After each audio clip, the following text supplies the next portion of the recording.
Senator Kennedy. Hello, Mr. Secretary. I'm over here. How are you? Good. Mr. Secretary, as you're also head of the IRS, we've had some tough ice storms. Would you and your colleagues consider an extension on allowing extension to allow people to file taxes a little bit later? Senator, I've been in touch with the governor of the great state of Louisiana, and he and I and my staff are working on that. It is traditional to grant Right. extensions for events like this. Good.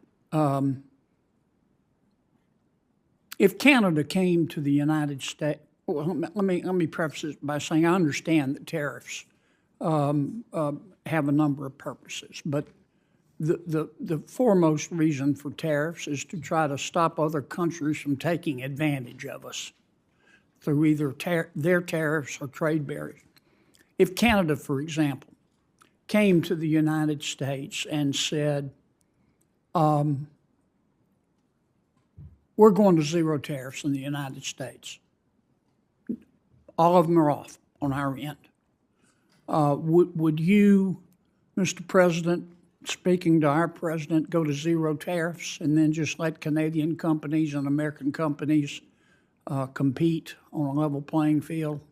Absolutely not. As we saw last week, when 2 weeks ago, when Prime Minister Carney went to China, he lowered tariffs on Chinese EVs from 100% to 6%.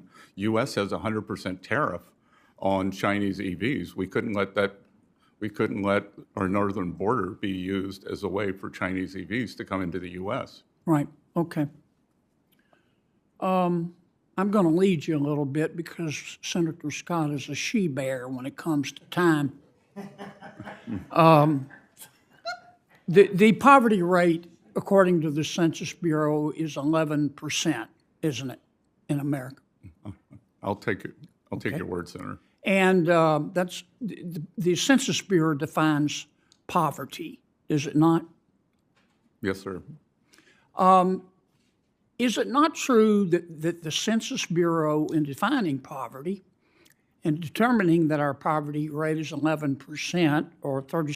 A heated Senate hearing takes an unexpected turn when Senator Kennedy challenges the official poverty rate in America, and what follows leaves the room stunned. Is the government undercounting income? Are millions being labeled poor inaccurately? Or is there more to the story than meets the eye?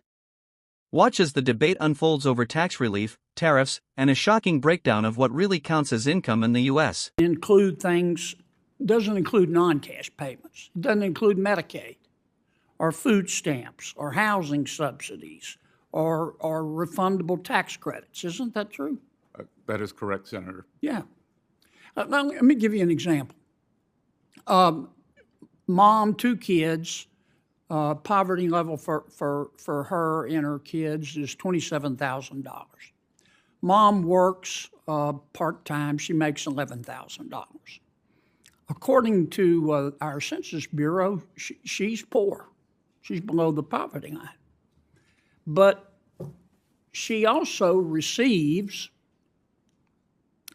she works, I recall I said, makes $11,000 a year. She receives $4,100 in refundable earned income tax credits, $3,400 in refundable child tax credits, which means she gets a check, $9,200 in food stamps, $9,500 in housing subsidies, $900 in utility bill subsidies, $16,000 in Medicaid, $31,000 a year in free school lunches, and $6,000 in TANF payments.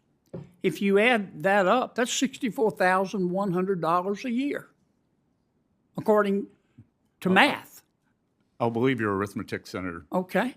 But using the Census Bureau's definition of poor, they don't include all these payments.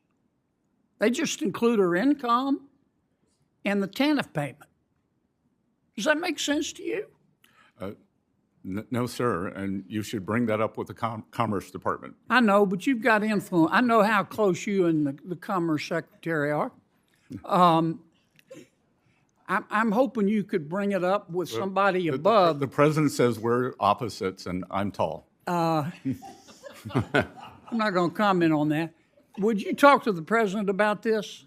If you include all cash and non-cash payments, the poverty rate in America is 1%. That's a good point to end on. Thank you, I Senator. told you he was a she-bear. Please, don't forget to like, comment, and hit the subscribers button for more political updates.